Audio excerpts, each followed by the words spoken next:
Can't get any words. Podcast on blast, giving you the real talk, no holding back. Can't get any worse, we'll make you see. There's always a silver lining. We'll set you free, so join the movement. Let's change the game with the Can't Get Any Worse podcast. What's going on, fuckers? Welcome back to the Can't Get Any Worse podcast for another fun week of stories and tribulations. Is that even a word? I don't even know what a tribulation is. But I just got out of the ice bath, fresh out of the ice bath, or let's call it a cold plunge so people don't have a sook like Nikita did. And they're pretty hard this time of the year. It's that during summer and shit like that, cruisy as. I'm like, what's the deal with these ice baths? They're relaxing, refreshing, but yeah, these chillier mornings, not so fun. So again, much like last week, I just came in here. Nikita and the kids aren't home today, but of course they've left me with a little bit of a curveball for my Monday morning. I've come in here again, second time starting to record this, much like last week, and I was talking for maybe 30 seconds. I look over there, and one of my children, not sure which one, I'll be doing some questioning when they get home from school, has gone over to my Rodecaster over there, and they have played with all my settings and things like that. So yeah, everything was turned right down. My headphones were turned right down. So I've adjusted it to where I believe everything was. So fingers crossed for myself and for you guys, this is coming across okay. So my headphones are a little quieter than I'm used to. So I'm also looking over there, gauging to make sure that I'm not screaming into your eardrums, which would not be pleasant for your Tuesday morning. My Monday, your Tuesday. That's how this thing works. But again, big news straight off the bat. A couple of weeks ago, we had a new theme song. Is it a theme song? I guess it would be a theme song, but let's call it an intro song. Tick. Then last week, what did we have last week? I swear there was something else new last week. Anyway, for those watching on YouTube, you would have seen Johnny B from Oklahoma has knocked it out of the park again, and he's given us a little intro video for the podcast. So jump over to YouTube, have a little bit of a look at it. It's pretty fucking cool that he's gone and taken like clips of the podcast of me just dribbling shit and then like spliced them all together and done this cool little intro video. So I'm excited by it. It gives the podcast that next little tier of like professionalism. So now I just need to stop swearing and talking about my dick so much, and we'll be like a top tier podcast. We'll be up there with the best. But yeah, what else is? Oh, again, if you did just jump over to YouTube right now, and you're like, oh yeah, that intro video is sick, but what the fuck is going on with James's left eye? I'm not too sure. I don't know what is going on. I was laying in bed last night, looking at my phone, and all of a sudden I felt something go into my eyeball, and I'm like, what the fuck? So I've got up, I've gone to the ensuite, and I've started like washing my eye out, and it's just getting more and more red and inflamed to the point that it like pretty much closed over. And after 10 minutes of me in excruciating pain thinking my eyeball's going to fall out, my darling wife yells out from bed, and she goes, what are you doing in there? And I go, oh, I've got something in my eye. It fucking kills. And she just kept scrolling on Instagram. So I was left to fend for myself with whatever the fuck was in my eye. But yeah, I don't know. I thought I got it out, but woke up this morning. It's actually way better than it was when I woke up. So hopefully it's not coming across the camera weird as shit. But it is still quite sore and still feels quite swollen. So just having a little sip here. Oh yeah, got a big day ahead of me today actually. So this could be a quick one, or I could get to the topics and dribble for ages. But yeah, work is unfortunately picking back up again, which good for the bank account, sucks for chasing non-work related dreams, I guess you could say. But while we're on the topic of eyes, I had two stories from this week that are relating on eyes conveniently. That like anyone would think maybe I sprinkled some salt in my eye or something to get these stories out into the podcast. But yeah, story number one, Parker, youngest child. We spoke about him a few weeks ago. Parker's pranks. He has learnt this thing in the last 3 days. Don't know where he learnt it, whether it's YouTube or Kindy or something. I don't fucking know, but I was at home here on Saturday, it must have been. Yeah, it must have been Saturday. And I was like, he was doing something that was irritating. And I was like half getting up him a little bit, like telling him not to do that, blah, blah, blah. Out of nowhere, this kid looks at me, straight face, and just crosses his eyes the most I've ever seen anyone cross their eyes in my life. And I don't know what it is, but something about a 3-year-old with a dopey looking haircut that his mum cut the other week going cross-eyed made me fucking lose it. And I was telling Adrian Ash about it. The only thing I could compare it to was early listeners of the podcast. I went back last night actually and found where it was. It's episode 7, where Ash wore that shirt on the podcast that he bought from Wish of, I think it was like Kim Jong-un kissing fucking Donald Trump. And that clip of me just literally crying on the podcast because I could not hold laughter in my head anymore. It was good to look back at. It was, yeah, so much of me wishes that like that was still the podcast, just the three of us dribbling shit, a guest here and there. Like, I don't think we'll ever, for me personally, like, I don't think it'll ever be as fun in here as that was, no matter who the guest is or whatever stories I come in with. And like, I get, maybe it wasn't like the biggest, we didn't have the biggest listener base back then. But for me personally, fun as shit. It's everything that I hoped, like, if I was to do a podcast would be back then. So obviously now in here by myself, crying every week, drinking whiskey, avoiding real work that's outside that door right now. But yeah, Parker, he goes crazy cross-eyed and he has not stopped doing it since. And Nikita, I don't know why she's been doing this. She's been trying to teach Weston puppy dog eyes when he wants something. She's like, oh, you need to do puppy dog eyes to dad. And I'm like, doesn't fucking work. Like, it's pointless. Anyway, she's been teaching him that. So then when Parker hears puppy dog eyes now, he thinks that means like go cross-eyed. Fuck. It is the funniest shit I have ever seen. I took a photo, but it doesn't do it justice. Like, when I clicked the photo, he was already like back on his way out. So I don't know. It's pretty, I found it amusing. You guys probably won't, but that's why you tune in every week, to listen to my boring stories, because you've got nothing better to do on your Tuesday morning while you're waiting for fucking Rogan to come out or something like that. So other funny story relating about eyes. This is just an eye-related episode. Should come up with a catchy title around eyes. What have I got? What have I got? Nothing. Maybe something will come up later. Put a pin in that one. Put a pin in that one. Nah, nothing coming to me.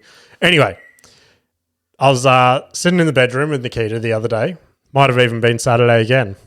And I don't know how this came out. She might have seen a stupid video on her phone or something. And then she's like, I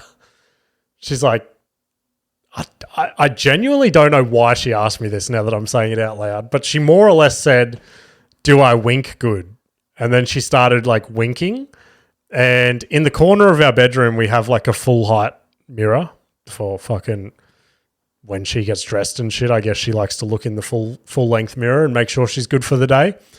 So we're sitting on the end of the bed and she's doing this wink at me, and it is the most uncoordinated wink I've ever seen in my life. Like, I didn't have the heart to tell her, so I was just like, "Oh, that's a good wink. You're doing good right there."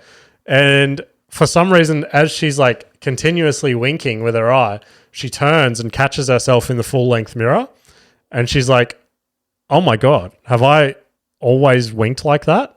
Like, I was so glad that she called herself out and I didn't have to be the bad guy and be like, yeah, thank God. I thought I was going to have to tell you that you blink like a fucking chameleon with something in his eye. But she, luckily enough, found out by herself. So saved me a bit of heartache, bit of a marriage argument saved right there.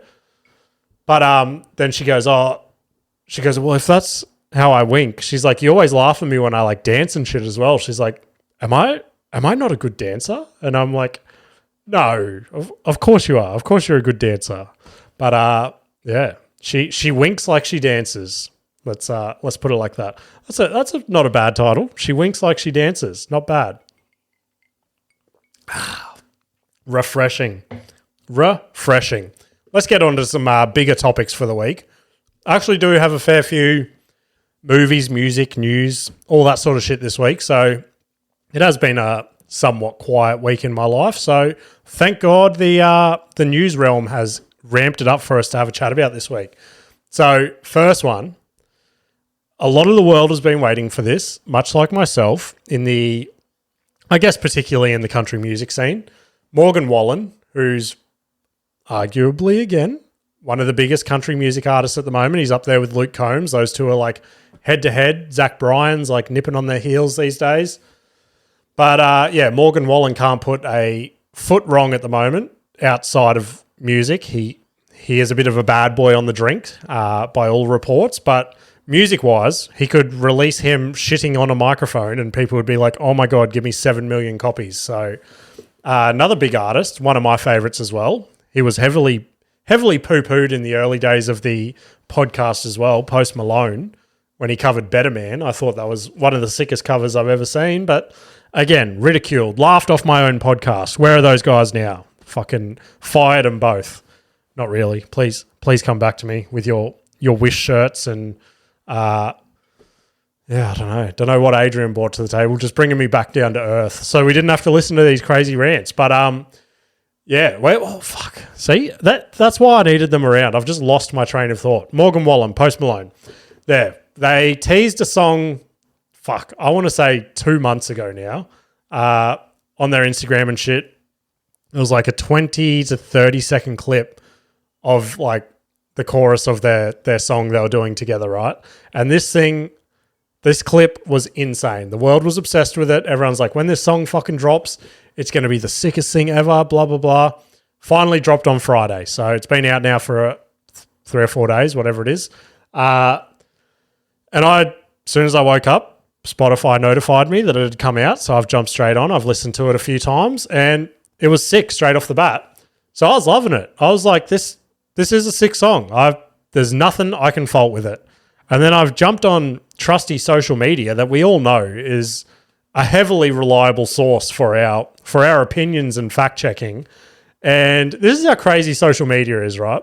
So like I said, I fucking loved this song. I was looking forward to it coming out. 2 of my favorite artists on the one song. They've dropped it. I've listened to it, let's say 3 times, right? Before I've jumped on social media. Oh shit, phone call. We'll have to call them back. Yeah, listened to it 3 times, jumped on social media, and then I've started scrolling through like comments and shit, and people are like, this isn't the same as the clip that got released a month ago or whatever. Like, Post Malone sounds completely different. Where's the rasp? Where's the fucking like the dirtiness in his voice that we all know Post Malone for? And I was like, what the fuck are these guys talking about? Like, it sounded sick. So I went back and listened to it, and Post Malone sounded clean as shit on this song, and I didn't even pick it up in my own head. And like, he sounded like a proper sort of singer, I guess. But those that do like Post Malone, like, I mean, I like him for his like raspy, gravelly voice. There's a good comparison I thought of the other day as well. When Joe Rogan had Miley Cyrus on his podcast, like, she's obviously got a bit of a raspy voice as well. And he said he likes her voice because it sounds like she's like lived through some shit, if that makes sense. He worded it way better than that. But yeah, that's why I like Post Malone as well, because you can just hear the shit he's been through in his weird as fuck raspy voice. And then I listened back to the clip and I'm like, holy shit, he was so much more like it was a much dirtier, normal sound. And they've cleaned it up so much. And the only thing I can assume they've done it for is like for the pop audience, like radio release sort of thing, to make it more radio friendly, because the normal people, like fucking, I don't know, normal people that still listen to radio these days probably hate fucking Post Malone, and then they listen to this song and go, oh, wow, who's that artist? Post Malone. Oh, I like Post Malone now. So I don't know. You guys let me know what you think of the song. I still love it. I was listening to it right before I jumped in here, actually. So isn't that a bit of a coinky dink? Just had another little sip of whiskey there. I'm hoping to get my voice as raspy as Post Malone. So when I make it big time and AI edits my voice to like be cleaner and shit, you guys can jump in here and be like, oh, we preferred James when he had the raspy voice. So I'm doing this for you guys. I'm fueling alcoholism for the listeners of this podcast. Another thing that caught my eye this week that I was keen on. And again, there's another. Actually, I think we're touching on a few people that people hate on this podcast. But for me personally, listening to their shit throughout my life it's like flip switches for me. It's helped me through like shitty times, all that sort of stuff, right? But this one in particular, Bertcast, again, 90%. No, let's not say 90 because that's a big number. A lot of the comedy, community, clique, whatever, hates Bertcast. They're like, he's not a fucking comedian. He's just a storyteller. He gets up there, tells stories about his life. But I mean, if your life is that funny to make thousands of people laugh every day, to listen to your podcast, to come and sell out theaters and arenas and shit, to fucking listen to your stories about your life, then let the man live. But his podcast is called Bertcast. There's been so much shit in that podcast that, like, Bert is... I don't want to insult Bertcast right now, but obviously I listen to a lot of podcasts, right? And a lot of the podcasts they're quite intelligent with what they talk about. Whereas Bert can get guests on and it'll be like a dumbed down interview, as not as politely as I can say that, but it'll just be like a normal bloke talking to someone and almost getting them to talk in a normal way that someone like me would understand. So, but yeah, if you don't already listen to that podcast, go give it a listen. It's funny as shit. But this week in particular, he had the band Shine Down on, right? I haven't heard of these cunts in years, and they've only got one song that I really even know, to be honest.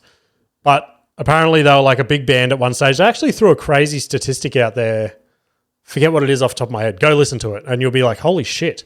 But yeah, they're still big believers of like getting your music played through the radio, blah, blah, blah. Anyway, Bertcast, I think he's like the producer of the podcast, or he's heavily entwined in Bert's life. Like whenever you listen to a podcast with Bert on it or an interview or something like that, he like mentions this dude. And I don't have an American accent, so this could come out weird, but I think it's like Holtzen. It sounds so normal when he says it, but I think his name's Holtzen, right? And this dude turns out is the biggest Shine Down fan. Played their music at his wedding, blah, blah, blah. All these weird stories.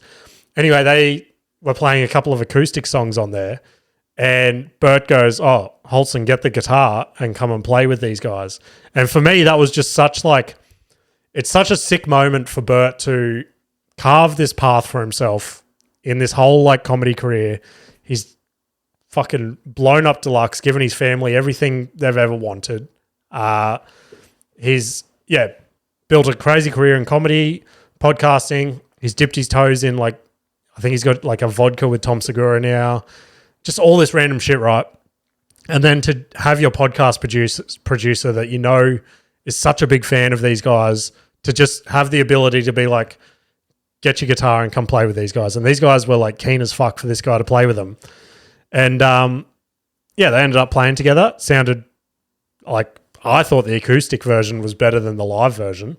And Bert ended up like breaking down that, like, obviously it sounded sick, but he also was so happy that he gave that opportunity to someone. Like, that must be the sickest feeling. And like, I've said that to Nikita as well before, that like, I guess at the end of the day, a big reason I'm chasing all this shit at the end of the day is like money. Like, you need money to live.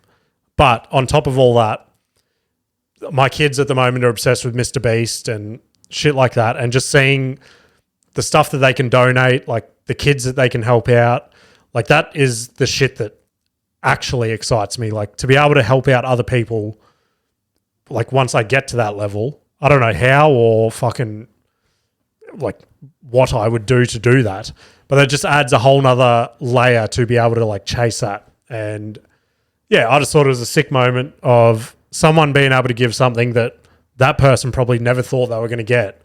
But yeah, it just stemmed from that. So rather than listening to me rant about that for the last 5 minutes or whatever, maybe go listen to the podcast and go, actually, that was a fucking sick moment. I'm glad James told me about that. Last bit of news from this week. This actually just dropped this morning, and I have not fact checked it. So I could get off the podcast and go, oh shit, that was some incorrect information. But luckily, none of you come to me for your information for the week. So I got a little notification this morning. John Jones, UFC fans, right? This is UFC. We're going into the UFC. John Jones has signed the contract to fight Stipe Miocic, UFC 309 in New York, which I spoke about this maybe a month or two ago now. That fight does not excite me at all. 100% I'm going to watch it. 100% I'm going to be keen as fuck for it just because they're both two of my favorite fighters. But Stipe now is an elderly man and John Jones is a fucking animal. And I just don't want to see a vicious tiger trapped in a cage with an elderly man. It's going to be sad as shit to see. Like when Francis knocked Stipe out, I was like, that sucked to see. Many consider Stipe, because of his resume, to be the GOAT of the heavyweight division, right? And now John Jones is seen as the GOAT of UFC in general. It's not going to be good. I'm keen, but I'm not keen, if that makes sense. But yeah, there was actually a sick UFC fight night yesterday. Derek Lewis stole the show again. Another big heavyweight. If you haven't seen a Derek Lewis post-fight interview, yesterday's was another good one from him. He took his pants off again. He took his sweaty, dirty cup out of his pants and threw it at the announcers. And then he also decided to pull his pants down and moon people in the audience. So I don't know. I don't know if Derek's got some fines coming his way, but yeah, it's good to see someone out there stepping out of the square, pushing the boundaries that they can. And he is just a fucking, like, he went and bought himself a Lamborghini back in the day and then realized he can't fit in a Lamborghini. Like he's a gigantic heavyweight fighter, but the fuck is that noise? Sounded like there's a fucking woodpecker or something on my roof just then. I hope that came through the speakers so you guys aren't looking at me like, what the fuck has happened to James this week? He has lost the plot. But on to what I've watched this week. So, dabbled in it last week. I wanted to wait until I watched the whole thing and give it my honest opinion. And coming to you as the last podcast in the world to give you this news, because every other podcast has had like the week to tell you guys about it, and now you're all over it and you couldn't give a fuck about it. But let's talk about the Tom Brady roast, eh? What'd they call it again? The greatest roast of all time, I think they called it. And parts of it, yes, 100%. For me, way too long. Way too fucking long. When I clicked on Netflix and I saw it was just over 3 hours, I was like, this better be fucking good. And for the most part, yes, it was good. But for me, a roast, much like the ones I spoke about last week, my favorites, James Franco roast and Justin Bieber roast, they were just comedians or actors, I guess, one after another, just quick roasts, like one-liners, bang, bang, bang. Like that's what it should be. And the Tom Brady one, for whatever reason, they had one side of the dais was all comedians, all actors, and you're like, fuck yeah, this is sick. And then the other side was all fucking football players, coaches, all that shit. And I'm going to be honest with you guys. I listened to the first two footballers that went up, right? So they basically did comedian, footballer, and alternated that way. They should have just deleted all the footballers, had like just over an hour of a roast, and it would have been tight, it would have been funny, it would have been bang, bang, bang. They even, again, maybe, I don't remember them doing this in roast history, but they had celebrities in the crowd, like Kim Kardashian came up and did a little bit of a roast. Not too bad, to be honest. For who Kim Kardashian is, she had a pretty funny joke about O.J. Simpson. Who else was in the crowd? Dana White. They got Dana White to do 1 minute, which tied into Tony Hinchcliffe's set. And for a promoter that like promotes himself for a sport being like the baddest sport on the planet, Dana White was shaking like a fucking leaf. It was crazy to see. Even Nikita's like, why is he shaking so much? Like, this dude gives post-fight press conference interviews where people have just punched the fuck out of each other. There's lawsuits. There's fucking hospital visits. He's got to pay all the bills for the production. He's got to pay all the bills from the fighters. All that pressure. And now this dude has to get up in front of all these people and do 1 minute of comedy. He could not hold the microphone straight. It was nuts to see, but hats off to him. I don't know if Rogan or someone helped him write that minute, but yeah, it was crazy to see a man of that like level shaking like that. But yeah, just way too fucking long. Who else was there? Who else came out of the crowd? Ben Affleck came out for some reason. I watched the first half of his like roast and fast forwarded because it was boring as shit. This was another thing that irritated me. I fucking love Will Ferrell, right? One of my favorite comedic actors ever. I love Get Hard. I love fucking... What else is Will Ferrell in? Step Brothers. All that shit. All that shit is fucking hilarious. Justin Bieber's roast, he came out as Ron Burgundy, right? Anchorman. And that was funny as shit. Hadn't been done before. Hilarious. That roast was... He nailed it in that roast. And then randomly on the Tom Brady roast, Ron Burgundy comes out again. And it's like, why? Is this like the new Jeff Ross? Like Ron Burgundy and Jeff Ross have to be present at all roasts. So yeah, speaking about Jeff Ross, he did a joke. Apparently all the roasters got alerted before the roast that they were not to talk about the owner of the Patriots. Apparently there's some story back in the day that he used to frequent massage parlors or something like that and get happy endings. And they all got told, do not say anything or you will get cut.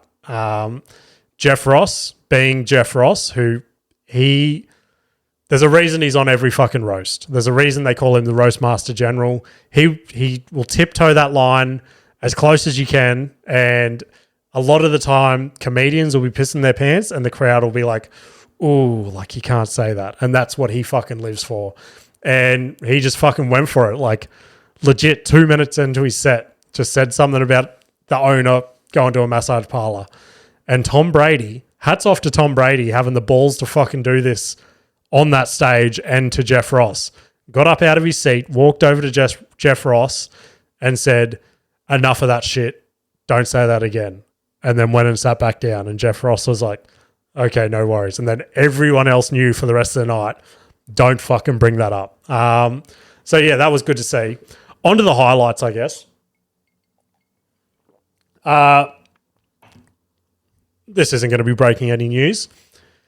The highlight for the night, Nikki Glaser fucking blew the roof off the place. And it is nuts for me to hear these people, like the amount of podcasts, talk shows, interviews, my whole social media feed now is just Nikki Glaser, blah, blah, blah. But she's always been like the chick roaster. She's been on 4 roasts before. She's annihilated all sets. Here's something that'll sound pretty gay to you guys. I did not share my Spotify Wrapped podcast listens last year because Nikki Glaser's podcast was my number 2 most listened to podcast for the year.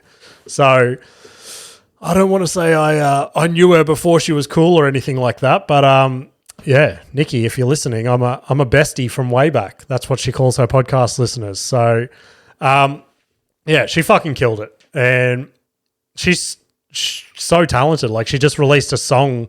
She's just released a special. She couldn't find the licensing for a song that she liked, so she just went and wrote her own song.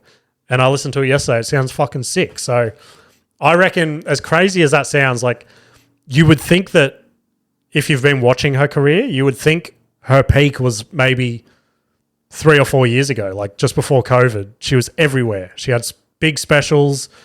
Like, she'd been on Rogan. She was like headlining every fucking club in the country, blah, blah, blah. And now this has just kicked her into that next little stratosphere and everyone's talking about her. So hats off to her. The good ones that I was happy to see. So everyone on the comedian dais was huge in my eyes, but to the general public, and even like as I was watching with Nikita, she'd heard these people's names before, but she was like, oh, I don't really fucking know them. And I'm so glad that pretty much every comedian on that stage crushed that night, because the other big one, Tony Hinchcliffe, hilarious. If you listen to Kill Tony every week, he is one of the best roasters ever. Put him up there. I personally prefer his style of roasting over Jeff Ross. So, yeah, Tony Hinchcliffe, he runs a show called Kill Tony, which they put out as a podcast every week, right? And this thing, again, started off in the belly room of the Comedy Store, right? And I think for the first year or so, they had 10 people watching this show or something crazy like that, which is... It's fucking nuts that they just persevered and got it to the point now where they sold out Madison Square Garden, they sold out the Kia Forum in LA. Insane shit. Just for this concept that Tony and Red Band had this idea for, and they get open micers to come and basically perform 1 minute of comedy, right? Which is insane in itself. I personally don't think I have...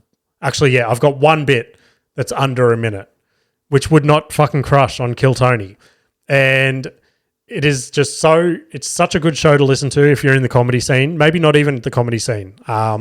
Just go give it a listen. But to hear somebody get up there, give them their best minute, and then just hear Tony Hinchcliffe and whatever guests they have on that week just tear this poor soul apart. Like, so much of me would kill to get on the Kill Tony... holy fuck. The Kill Tony stage, sorry. But I would be so fearful that they would just crush me at the end of it, which, hey, fair chance they probably will. We'll get into my week in comedy soon where we will touch on that a little bit more. But, yeah, Tony Hinchcliffe crushed. Bert and Tom Segura got up together. They had a funny as fuck set. Who else? Andrew Schultz had a fucking sick set as well. The night after he sold out Madison Square Garden. So he sold out Madison Square Garden one night, flew on a plane to a sold-out LA Forum and fucking jumped on the roast for that, it's a fucking insane 2 days, if you ask me. No one else who else was on the fucking dais?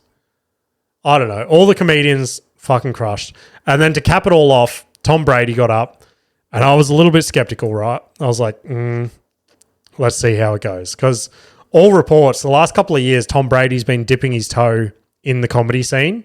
And a lot of the comedians' podcasts I listen to and shit, they're like, oh, he's not going to be funny, this and that, and blah, blah, blah. And he actually had a pretty good, like, rebuttal set to them. Yeah, some of the jokes were actually pretty good. And apparently he wrote most of that himself. So I guess he could just pay someone $1 million to be like, hey, tell everyone I wrote this. But anyway, that was the last person I wanted to touch on. And it'll tie into the next thing as well. Again, like Bert Kreischer, so many people fucking hate this guy. And I remember, let's say who I'm talking about. So Kevin Hart was the host for the night, right? He was also the host for the Justin Bieber roast. He fucking killed both roasts. And this roast in particular, just to see his ability to control the crowd after all the footballers that, let's face it, they more or less bombed. He would get on there, he would pick the room back up, build the crowd, perfect fucking hosting. Like, that's what you want to see, right? And then every time a comedian would crush, he would go up there, he would repeat one of their jokes and then laugh again into the microphone. And then he would give them so much credit. Like it was almost like he was like almost trying to promote that like as weird as that sounds. Like obviously Kevin Hart, if he hasn't reached his fucking pinnacle, it'll be nuts to see what that guy reaches. But I would say he's probably plateaued, and let's face it, as sad as it sounds, he might be starting to come back down. But a Kevin Hart come down is like a fucking, I don't know, name your favorite comedian. That's their peak. Like the dude was selling out football stadiums. So yeah, it was nuts to see him just give each and every comedian on that stage their little moment to shine, like to just more or less tell the crowd like this comedian's funny, go and fucking support them. So that was sick to see. And that ties into the next thing I watched this week. I actually watched this last night. This is what I was watching when I got that thing in my eye. So Kevin Hart, this happened a few weeks ago, but it only came out yesterday. So Kevin Hart is the latest recipient for the Mark Twain Prize, I think they call it, which is like a comedy achievement award. So Dave Chappelle's won it, and I guess Dave Chappelle's the biggest one that's won it. And yeah, it's just like Nikita didn't want to watch it because it's probably boring as fuck if you're not into comedy, but it was just sick to see all the people that have been big in Kevin Hart's career come there on that one night, give him his flowers, pump him up, say fucking good job, blah, blah, blah. And then, for this bloke to receive his award at the end of the night, jump up, say what he had to say. But everything was sick up until it. And then Dave Chappelle got on the stage, and I'm not fucking breaking any news on this podcast. Dave Chappelle is considered the GOAT for a massive reason, right? And this dude got up and just gave this genuine, heartfelt speech in a Dave Chappelle way, right? Like just literally just walking around the stage, like kicking his feet, blah, blah, blah, looking down. And like, it was one of the sickest speeches I've ever heard. Like if someone ever gave a speech like that about me, it's insane. But yeah, it was on top of how amazing it was funny as shit as well. And obviously he would have had to have prepared to an extent, but a lot of it just felt off the cuff and how he was feeling. And then Kevin Hart got up and basically said his piece and more or less said, so three of the big speakers for the night, Dave Chappelle, considered one of the GOATs, Chris Rock, considered one of the GOATs, Jerry Seinfeld, considered one of the GOATs.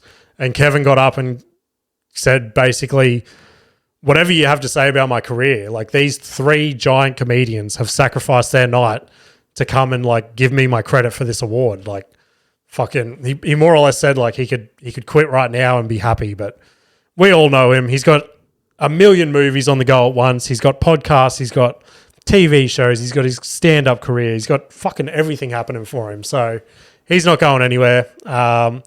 And yeah, I'll be a Kevin Hart dick rider till the day I die. But the story I was going to tell before, I remember in my early days of comedy, and I think I might have told this on the podcast before. If I have, sorry. But we're at the back of a comedy show, and I was just a fucking shitty, dumb open micer that still was saying stupid shit on stage that no one thought was funny, right? So I was just trying to fit in wherever I could. And this lives in the back of my head every fucking day. I think about this so often, and I shouldn't. But everyone backstage was shitting on Kevin Hart. They're like, he's not a fucking... It was when he was touring Australia. And like, I had tickets to go see him that weekend. I was excited as fuck. And everyone's shitting on him backstage. They're like, he's not a real comedian, blah, blah, blah. And then for whatever reason, I was like, oh, yeah, like... I did hear this, but now that I've learned more about like the back end of things, I was like, oh, apparently like the Plastic Cup Boys that are like the guys that he tours with, they help him write like a lot of his shit, and some of the jokes are actually like some of their jokes. And they're like, oh, yeah, we heard that as well. And then as soon as that left my mouth, I felt so fucking dirty. I was like, why did I feel the need to like get involved in that way? Like it made me feel dirty. But yeah, obviously the Plastic Cup Boys are a group of other comedians that he's more or less put on his payroll to pump these stories up. And at the end of the day, it's not really any different to what any other comedians are doing in the crowd, in the scene. Like, again, I've got my group of people that I'll shoot a premise to sometimes, and they'll be like, "You're an idiot," or "Hey, try this tag." Like, it's a fucking common thing. So that was just something I felt gross about. Let's move on. Delicious. But yeah, we'll go to my week in comedy. Scroll down to what I actually did this week. Fuck all. Let's put it that way. I kicked off at the Parkwood Tavern. Where do we start? We get to the venue. Not a bad crowd. 15 people, maybe? 15 people, which is pretty good for an open mic night. I know a lot of you listening would be like, 15 fucking people. Why would you get out of bed? The show starts. Now, I'm going to talk about a few people in this rant. Not a rant, this fucking storytelling time about the Parkwood Tavern. I'm not going to use any names, but just know the 3 people I'm going to talk about have all been on the podcast before. So if you really want to dig into who they might be, you might be able to work it out. First comedian of the night gets up, right? And he goes up there with no set, which is... Oh, hang on. 1 sec. I just got a notification on my camera that someone is in the side of my house, which is very peculiar if you ask me. And now it's not loading. What the fuck is going on here? It's a fucking crow, everyone. There is a crow on the side of my house. So thank you guys for hanging in there. I hope you guys enjoy that part of the podcast. Now back to the Parkwood Tavern. So this guy's got up there with no set. He's told me before this set, he's practicing his like crowd work and shit like that. Hats off to him. I don't have the fucking balls to do that yet, to just go up there and riff with the crowd. He gets up there. There's 4 Japanese exchange students in the crowd, I think. Here, let's paint the scene of the crowd. 4 Japanese exchange students that more or less don't speak a lick of English. 2 middle-aged men that have made it aware that they've just come from a funeral. Why they decided to come to an open mic comedy show, who fucking knows? And then the rest of the crowd is just your general punters on a Tuesday night at a fucking pub. So this comedian gets up, he starts crowd working with the crowd, obviously. And he gets the Japanese exchange students and he's talking to them. And he goes, "Oh, what are you in Australia for?" And this kid goes, "Oh, I'm studying to be a barrister." And then the comedian's like, "Oh, that's funny, blah, blah, blah."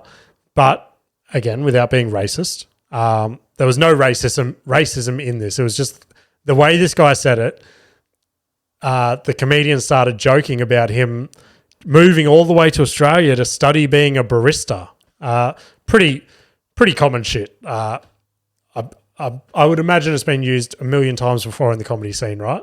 So he does this maybe minute rant on this, how funny it is this guy has moved his whole life to Australia to study being a barista. All he's going to be doing for the rest of his life now is making coffee, blah, blah, blah. And this dude, the Japanese dude's not laughing at all. He's like, "Why is this guy breaking down my life so bad?" And the comedian realizes at the same time we all realize up the back, he's like, "Holy shit, this guy actually said barista." And I've just fucking roasted him for a minute about how shit it would be to move all the way to Australia to study being a barista. So that was pretty fucking funny. Next mate of the show, he's on number 2, right? So first one gets off. That happened. Second one gets on. He's going through his shit and he wants to practice a bit of crowd work as well. And I'm not sure why he decided to crowd work with these people, but he does some crowd work with the people who have just come from the funeral, right? And he's asking them about the funeral. And at this point, I've gone head in hands. I'm like, there's no way to come out of this. I'm waiting for some sort of comedic genius up there to pop out of his head that I haven't seen yet. And I'm like, shit, you fucking nailed it. And he's getting himself in this hole. And then he hits the question. He goes, "Oh, whose funeral was it? Was it someone close to you?" And this guy goes, "Oh yeah, it was my brother." And the room just fucking goes silent. And my heart sunk. And I was like, what the fuck are you going to do now? And he was just like, he more or less wrapped his setup after that. And I felt so fucking bad for him. He came off the stage. He stuck around for like the next half of the next act set. And he's like, "Man, I can't stay and watch your new shit." He's like, I'm getting out of here. And I'm like, fair enough. You fucking go. That was rough. But here's where the night picks up, right? I got up.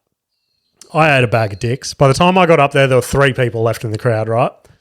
Which it was shit to try new material on 3 new people because my top tier shit wasn't working on them. So I was like, whatever. It's a learning exercise. I'll get the words out of my mouth, blah, blah, blah.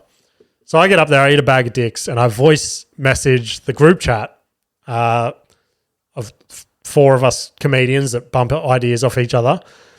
And I'm feeling shit about myself, right? I'm so down. I send this depressing voice message. And then out of nowhere, I get a message in the group chat and it goes, "Boys, I'm so fucked. I'm up on stage next and I've just pissed all over the front of my pants." And it made me so happy. It made my night so much better to think that no matter how bad I bombed, this guy who has been on the podcast before, I'm not going to say who, has gone up in front of this crowd all the way up on the Sunshine Coast with piss on his pants. And I'm like, but then the annoying part, the cunt fucking messages us and goes, "Oh, I had one of the sickest sets of my life." I'm like, fuck. I'm going to start pissing my pants at every fucking set. But yeah, that's where that was probably the most eventful night of the week. Next night was Pimpamar Tavern. I was just excited for that night to basically rework the new bits again, try them again. Like I said, I bombed at Parkwood, particularly on the new bits. I was just fumbling them around. They weren't quite ready. Got them much better for Wednesday night. They worked way better. One of them I think I'm just going to drop. It isn't that funny. It's actually my premature premise for the week, just to put it out there, and I might rework it again in a couple of weeks maybe. But the joke that did work was the irrational fears joke I told on here last week. I think it's got legs. Punchline hits hard, and the story just needs some trimming and reworking. But yeah, I think I've got something there, so I'm going to keep molding that, see where it comes out. And then Thursday was the mix bar up there at Wollongabba. Again, another fun little intimate crowd. But like I say, every time I fucking do that gig, sick gig, loved my set. There were some fun people in the crowd that were like playing around with some of the shit. Here's a crazy thing. I've got that evolution joke I'm doing at the moment. Here's one that I haven't got. So I basically started off these days. I'm like, "Oh, is anyone here into conspiracy theories?" And then I just pick someone in the crowd who gives me a stupid fucking, "The earth is flat," or "COVID was fucking created in a Chinese lab." Common shit, right? I hear it all the time. This guy goes, "The moon doesn't exist at all." And I was like, and it caught me off guard because in my head, I'm like, this guy's going to say something stupid. I'm going to go, "Oh, fuck, that's a crazy one. Here's one I'm struggling to come to terms with, blah, blah, blah." And then this guy goes that and it fucking throws me. I'm like, holy shit, are you right, buddy? Like, do you need some help? But yeah, he believed the moon didn't exist at all, which is an insane concept. Maybe I'll come up with a bit about that. But fuck, what was I talking? Oh, yeah. So had a sick set. Not much to fucking write home about that. I didn't make it through to like the final of the night. So part of me was somewhat stoked with that because I could just get out of there and get home. So much of me these days, I used to love hanging around till the end of the night, watch everyone's set, blah, blah, blah. And now I'm that cunt at every gig that just gets up, does my set and fucking dips. But yeah, I sort of went and gave Chris his credit after my set, and I'm like, "You fucking, like, you're nailing it with this room." To see, like, because I met Chris when he first started comedy, and he was so like shy and gentle and things like that. And now to see this crazy like room that he's building, and he's building a business out of it as well. Like, It's sick to see.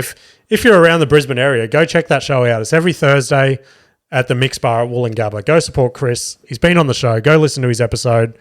Crazy fucking stories. That's basically my week in comedy. The last thing I'll touch on, and I think we're slowly creeping up to the hour. But again, there's not too much to talk about it. But I teased a show a couple of weeks ago, right? I teased a show that I was going to be putting on soon. And I guess we're going to announce it right now. So if you're around the Brisbane to Gold Coast area, particularly the Logan area, so my little area is around sort of Beenleigh, right? And I've put shows on here before. They've been great successes, blah, blah, blah. Had another couple of meetings with some venues around here. And then one big venue, again, I spoke about it, piqued my interest possibly like a year ago now, and didn't work out between both of us at certain times, right? We've finally landed on it. We've got a set time every month. And as of June 2nd at 5 p.m. in the afternoon, West Park, there's been a bit of a rebrand as well. So West Park comedy was too niche for everything that I want to dip my toes in eventually. And I'm like, why not before things skyrocket? Why not hit it now? So West Park Comedy is now West Park Productions, where we're going to be catering live events, podcasts, fucking all this other shit, right? But we'll discuss that further down the track. As of now, the first West Park Productions event, June 2nd, 5 p.m. at Distillery Road Markets, which if you've driven up or down the M1, it's the giant warehouse-looking building that was abandoned for like 15 years, and now it's been refurbed into this massive entertainment hub, right? They've got the head office for Zarafas is there, the Kawanda Cafe, Parenti Brewing. There's a beer like brewery there. I haven't tasted any of their beers yet, but trust me, June 2nd, I will be tasting everyone on tap. And they've also got a heap of sort of, the way they've kitted it out, just come along to the show. There's a giant stage in the center of the warehouse, seating for fucking days. It's going to be huge. Headliner for the night, Dusty Rich. I've spoken to him about him on the podcast before. Recently opened for Theo Von on his Australian tour. Hilarious dude. Come check him out. And MC for the night is Ree Down, which, again, I think she's probably one of the best MCs in the scene at the moment. I piss my pants every time this chick's on stage. So I'm stoked to have both of them on. Obviously, a few support acts in there. I think we've got 3 support acts for the night. So it should be about 2 hours worth of comedy. I'm keen as fuck. Come check it out. The kicker for this, free. Free for you guys. But you do need to book tickets. So I haven't gone live with the event yet, but the venue went live last week. There's already about 40 tickets gone. So if you want to come along to the event, go on their Facebook page. There's a link, blah, blah, blah. I'll be sharing it through my socials in the next few days. Show your interest, book a ticket, come along, fucking listen to me potentially bomb, hopefully crush if you guys are there. And at the end of the day, Dusty Rich is fucking well worth your free ticket admission. Come check it out. That's the show. It'll be sick. That goes to... Oh, yeah. Well, fuck. Sorry for that. I was just going to go from my gigs to the week to the Premature premise, but then I was like, I need to announce this show sooner rather than later because it's creeping up now. So, Premature premise for the week, right? This came out on the early days of the podcast as well, and I tried to make a bit of a joke about it. And this is where I'm slowly learning that maybe some of the stuff on the podcast is funnier than what it is on stage, which is obviously like that big debate in comedy that to take a story to a bit is a completely different thing. Like there's podcasters and like social media influencers out there at the moment selling hour-long shows, but they're not at open mics fucking every night of the week working their shit out. Like this is what I feel bad about, and this is what some people in the scene think puts a bad taste of comedy in people's mouths, right? Like they're selling these hour-long shows to basically work out their material in front of these poor people that have spent money to come and watch their show. So that's definitely not something I'll be doing. as you guys hear, I'm in the trenches every fucking week, bombing my dick off, trying to get some good jokes together for when I hit that time of having a show ready, which I'm still working on it. Don't you guys worry. I'm writing on that show. Again, I'm stoked with how that's coming along. Now, premature premise of the week was this. Back in the day, I said on the podcast, in the early days of LOL, right? Everyone remembers LOL, laugh out loud. But there was a brief period in the early MSN Messenger days where some people, some stupid people, much like me, thought that LOL stood for lots of love, which I'm not the only one. Lots of people thought that, right? So don't fucking look at me right now going, you're a fucking idiot. So my premise was basically... Again, this isn't the joke. This is just the premise. My premise was basically the amount of nights I'd sit at home and get messages from girls that would be like, ew, stop messaging me, you fat fuck, LOL. And then I would see LOL and be like, oh my God, she said lots of love, and basically fall in love with her. So I thought I had a pretty good punchline to it. The crowds at Premature and Parkwood did not find the punchline particularly funny. They were laughing more at the fact that I was bombing. But hey, again, I'm putting that in my my shit pile at the moment, and I might go back to it eventually. But that's that one. Let's get to our motivational clip for the week. I'm not sure if I have played this one, but again, I saw it this week. It rung true to me, and I just was like, fuck it, I'll play it on the podcast. So I'll play it, and then we'll have a bit of a chat like usual. Ready? Something poetic about a 39-year-old man winning New Artist of the Year. I don't know where you're at in your life or what you're going through, but I want to tell you to keep going, baby. I want to tell you success is on the other side of it. I want to tell you it's going to be okay. I want to tell you that the windshield is bigger than the rearview mirror for a reason, because what's in front of you is so much more important than what's behind you. There we go. The king, Jelly Roll. So I fucking love Jelly Roll, right? I've loved Jelly Roll probably for the last 5 years. And I remember I tried to show some people him like 4 years ago, and they fucking hated him. I don't know why. And now, last year or two, he's blown the fuck up, and he has... That was him winning New Artist of the Year at the Country Music Awards, right? And you look at him, he's this big, fat bloke, face tattoos. He's probably not the most marketable guy, let's face it.